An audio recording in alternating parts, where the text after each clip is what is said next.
Hello everyone, welcome to our YouTube channel Dream Hub. मैं आपके लिए लेकर आया हूँ कंप्लीट एंशियंट हिस्ट्री की एक सीरीज़, जिसमें ऑल इंडियन एंशियंट हिस्ट्री को बिल्कुल इजी और हैंड रिटन नोट्स के साथ आपको समझाया जाएगा। आज की इस वीडियो में एंशियंट हिस्ट्री का इंट्रोडक्शन देखेंगे कि एंशियंट हिस्ट्री क्या होती है, इंडिया का नाम कैसे रखा गया और इंडिया का कल्चर, लिटरेचर और एपिक्स के कॉन्सेप्ट को अपन डिस्कस करेंगे। सबसे पहले एंशियंट हिस्ट्री होता क्या है, एंशियंट हिस्ट्री का मतलब होता क्या है, इसका इंट्रोडक्शन क्या है। Study of ancient history is important for survival reasons. Is tell us how when and where people develop the earliest culture. जो एंशियंट हिस्ट्री रहती है वो क्या होता है, ये एक इम्पॉर्टेंट सेवरल रीजन्स की हिस्ट्री रहती है, मतलब कि स्टडी रहती है। एंशियंट हिस्ट्री किसी भी सेवरल इम्पॉर्टेंट जो रीजन्स है उनकी स्टडी होती है। इसके अंदर जैसे कैसे हुआ, कब हुआ और कहाँ हुआ, और पीपल्स ने क्या क्या अपने कल्चर डेवलप किए और एंशियंट हिस्ट्री के अंदर अपने इतिहास में क्या क्या डेवलप किया, तो उसके बारे में पूरा स्टडी किया जाता है एंशियंट हिस्ट्री में। तो नेम ऑफ इंडिया, इंडिया का नेम क्या रखा गया और कैसे रखा गया। द नेम भारतवर्ष और the land of Bharat was given to the country after the name of ancient tribe called Bharatas. अब जो इंडिया का नेम भारतवर्ष कैसे रखा गया, इंडिया का नेम भारतवर्ष इसलिए रखा गया क्योंकि जो एंशियंट ट्राइब थी वो भारत कहलाती थी। क्या कहलाती थी? भारत कहलाती थी, एंशियंट ट्राइब। उसी वजह से जो इंडिया का नाम है वो भारतवर्ष रखा गया था। और जो पीपल है, जो भारत ट्राइब थे, उन पीपल्स को क्या कहा जाता था? भारत संतति, भारत संतति कहा जाता था। और उनको डिसेंडेंट्स ऑफ भरत भी कहा जाता है, मतलब जो भरत के कानून को मानते थे, जो भरत को फॉलो करते थे, उनको भारत संतति कहा जाता था। और उसी वजह से अपना जो इंडिया है उसका नाम भारतवर्ष रखा गया था। The word Hind is derive from the Sanskrit term Hindu and country came to be known as India which is a Greek term. अब दूसरा अपने इंडिया को क्या कहा जाता है? हिंदुस्तान कहा जाता है। तो उसके अंदर जो हिंद वर्ड है वो कहाँ से डिराइव किया गया है? एक संस्कृत वर्ड है सिंधु, जो कि इंडस वैली सिविलाइजेशन सुना होगा, जिसके अंदर जो संस्कृत है इंडस, उसको क्या कहते हैं? सिंधु। तो जो अपना वर्ड हिंद है, हिंदुस्तान का हिंद है, वो वर्ड कहाँ से लिया गया है? संस्कृत वर्ड सिंधु से लिया गया है। और उसी चीज़ को, उसी वर्ड को, हिंद नाम को बाद में इंडिया नाम से डिनोट किया गया है। बाद में अपनी कंट्री का नाम इंडिया नाम से डिनोट किया गया। और इंडिया जो है वो क्या है? ग्रीक टर्म है, जो ग्रीक लैंग्वेज में लिखी जाती है वो इंडिया है। ठीक है। The India is called as Hind in Persian and Arabic languages.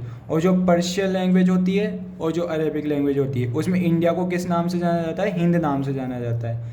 Persian और अरेबिक लैंग्वेज है, उसमें इंडिया को हिंद नाम से जाना जाता है। अब इंडिया का कल्चर क्या है? कल्चर क्या था पहले एंशियंट हिस्ट्री में, क्या कल्चर था वो देखते हैं।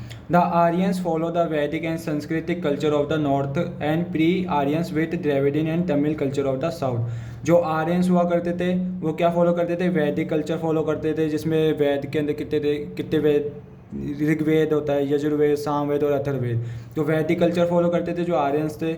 और संस्कृत जो कल्चर था, जो सांस्कृतिक कल्चर था, जो सांस्कृतिक कल्चर था वो कहाँ फॉलो किया जाता था? नॉर्थ और प्री आर्यंस के द्वारा फॉलो किया जाता था। कहाँ पे फॉलो किया जाता है संस्कृत कल्चर? नॉर्थ के अंदर। और जो प्री आर्यंस हुआ करते थे, जो आर्यंस से मतलब बाद में आए थे, वो कौन सा फॉलो करते थे कल्चर? द्रविडियन और तमिल कल्चर फॉलो करते थे, जो कि साउथ के अंदर फॉलो किया जाता है। जैसे जो टेम्पल्स है वो कौन सी स्टाइल में बनाए गए? साउथ के अंदर द्रविडियन स्टाइल के अंदर बनाए गए। और जो तमिल कल्चर है, जो तमिल के अंदर जो कल्चर चलता है, वो कल्चर कौन यूज़ करता है? प्री आर्यंस यूज़ करते हैं साउथ के अंदर।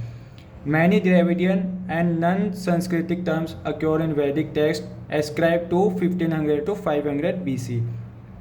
अब कई सारे द्रविडियन और नॉन संस्कृतिक टर्म्स बनाई गई वैदिक टेक्स्ट के अंदर। तो वो कई सारे मतलब द्रविडियन और संस्कृत, नॉन संस्कृत, जो संस्कृत को नहीं मानते थे, वो टेक्स्ट बनाए गए।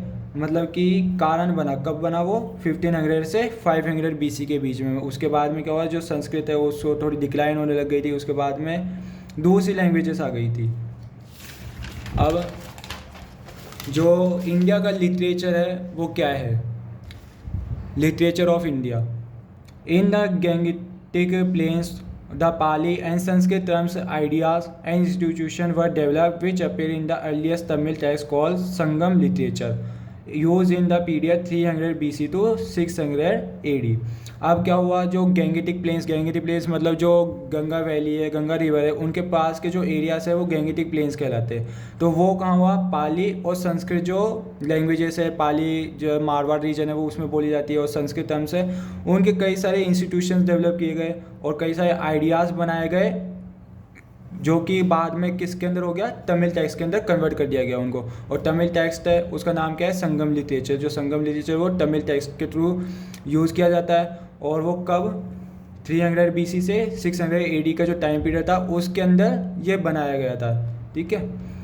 The pre Aryans tribals of the eastern region spoke Munda और कोलारियन लैंग्वेजेस। जो प्री आर्यंस थे, जो आर्यंस के बाद में आए थे, वो ट्राइब जो है वो क्या यूज़ करती थी, मुंडा और कोलारियन लैंग्वेज, इन दो लैंग्वेजेस को स्पीक करती थी। कौन से रीजन में, जो ईस्टर्न रीजन था अपने इंडिया में, जो ईस्ट रीजन है उसके अंदर मुंडा और कोलारियन लैंग्वेजेस यूज़ करती थी जो प्री आर्यंस आए थे। The Munda speakers were more in the छोटा नागपुर प्लेट्यू। और जो छोटा नागपुर प्लेट्यू है उसके अंदर जो मुंडा स्पीकर्स है वो ज़्यादा पाए जाते हैं। जो मुंडा लैंग्वेज यूज़ करते हैं वो छोटा नागपुर प्लेट्यू में ज़्यादा पाए जाते हैं। अब जो इंडिया के जो एंशिएंट एपिक्स है, और यानी कि जो एपिक्स मतलब महाकाव्य, जो इंडिया के महाकाव्य बनाए गए थे वो क्या कहते हैं, the Ramayana and the Mahabharata were compose in Sanskrit which were study with same zeal and devotion in the lands of Tamils and in the intellectual circles of Banaras and Takshashila. जो रामायण है और जो महाभारत है वो लिखी गई थी, जो एपिक्स लिखे गए थे, महाकाव्य लिखे गए थे, वो कौन सी लैंग्वेज में लिखे गए थे, संस्कृत लैंग्वेज में लिखे गए थे। और उनको अभी भी प्रेजेंट के अंदर जैसे पहले पढ़ा जाता था, अभी प्रेजेंट में भी बिल्कुल जील मतलब उत्साह, बिल्कुल उत्साह से पढ़ा जाता है। और डिवोशन मतलब बिल्कुल रिलीजन फॉलो, जो भी रिलीजन है उसके अकॉर्डिंग पढ़ा जाता है। तो उत्साह और रिलीजन के अकॉर्डिंग पढ़ा जाता है। और वो कहाँ पे पढ़ी जाती है, तमिल्स के अंदर। साथ ही जो भी बनारस और तक्षशिला जो पार्ट है अपने इंडिया के अंदर, बनारस और तक्षशिला, उसके अंदर भी जो रामायण और महाभारत के काव्य है वो ज़्यादा पढ़े जाते हैं और ज़्यादा फेमस है वो। ठीक है। तो ये था एंशिएंट हिस्ट्री का इंट्रोडक्शन। अब नेक्स्ट वीडियो के अंदर हम पढ़ेंगे कि जो स्टोन एज है वो क्या था, और कौन कौन सी टाइप्स के स्टोन एज हुआ करते थे, और हड़प्पा जो सिविलाइजेशन है, इंडस वैली सिविलाइजेशन है, उसके सब का ब्रीफ अपन नेक्स्ट वीडियो के अंदर पढ़ेंगे। तो आपको अगर ये वीडियो अच्छी लगी हो तो लाइक करें, और चैनल पर नए हैं तो सब्सक्राइब करें। Thanks for watching.